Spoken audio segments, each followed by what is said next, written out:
Hey, what's up guys? Today I wanted to try something a little bit different, so instead of looking at different MOCs created by different people, I thought why not focus in on one MOC builder and take a look at all of their creations. But before we get started, we're getting very close to a major milestone, which is 10,000 subscribers on the channel. So if you are new around here, then I would really appreciate it if you did help us out and subscribe. And if you are already subscribed, then be sure to share this video around and we'll hit 10k subs in no time. Okay, so the builder that we're going to be taking a look at today is Marc Edgeworth. He's an AFOL from the UK who in his spare time enjoys building Lego, whether that be building his insanely big Hoth MOC or adding to his Lego city. Marc began building MOCs around 10 years ago now, and most of them were modular style buildings due to the fact that his inspiration to start building his own creations was his love for the LEGO Creator Pet Shop modular, which had the set number 10218. Some of his more recent creations are being shared in his videos published to his YouTube channel, which is called the LEGO Room, and that has over 1.3 thousand subscribers. The first MOC that he shared was his first attempt of a Hoth diorama. It featured an interior of the Hoth base, as well as the 2003 AT-AT. He created a scene for his Jabba the Hutt related sets, which included the sail barge and Jabba's palace. What he did create for this was the entire terrain, as well as the Scarlac Pit monster, which looks very good. Using what he'd learned about terrain building in his Tatooine MOC, he created a beautiful tunnel for his Emerald Knight set, which he did eventually customise. Terrains are something that he seems to specialise in, as he has created a huge mountain at the back of his Lego city,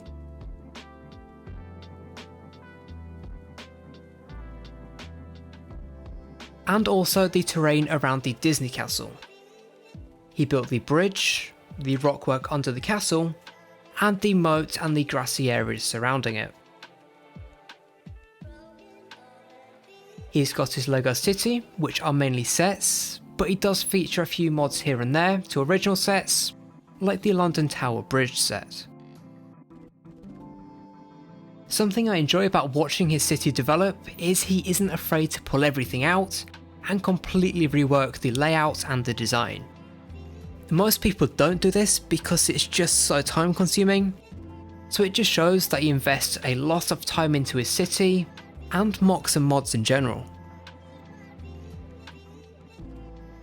But now for the highlight of Marc's LEGO collection is his insanely sized Hoth the 2nd edition MOC.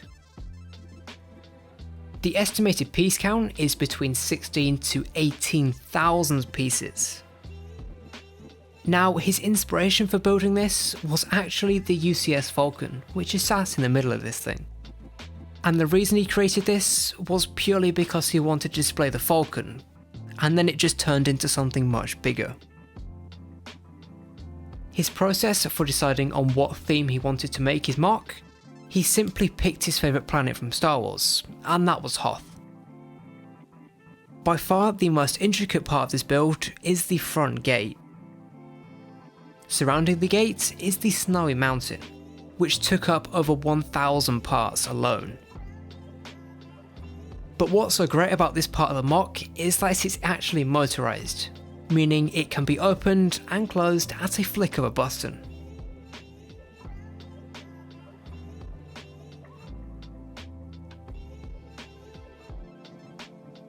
And it's really cool how this gate is on wheels. What's also a nice touch is that he purposely made the gate big enough to fit the Falcon through, although for obvious reasons he hasn't actually passed the UCS Falcon through it.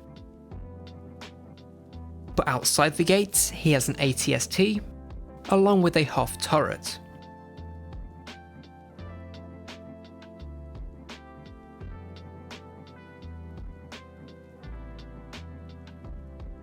something he added to the gate, which differs from any other Hoth MOC out there, is this ice river. I like it. I think it separates this MOC to others, and it just shows a bit of personality as well. Moving to the inside, there's the snowspeeder loading area, and it uses these really nice helicopter pad pieces. There is also a landing pad under the Falcon, which he did design the pattern for that himself. He also added spotlights in each of the 4 corners, which would look great lit up. On the far left, there's an armory building which holds lots of weapons and tools. Next to the armory is Admiral Akbar's control room. This has a really nice feature.